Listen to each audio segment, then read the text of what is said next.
I had to make another card today using this Zany Zoo stamp set on the matching paper because it is going to be retiring this month. And it's just so cute and so much fun that I have to keep using it while I can. So I thought it would be fun to make a really cute little birthday card, and this is a really sweet and cute layout, and I'm featuring the adorable animals in this paper with this card.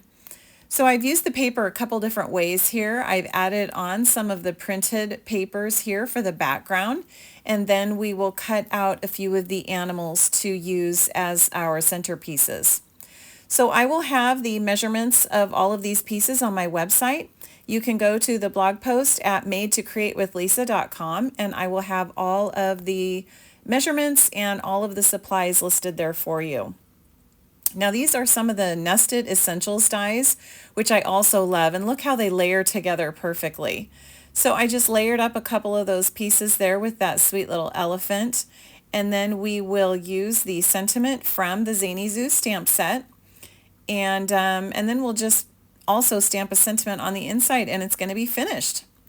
So hop on over to my website, check it out. Check out all of the retiring stuff while you can. It's all sold out as on a first come, first serve basis.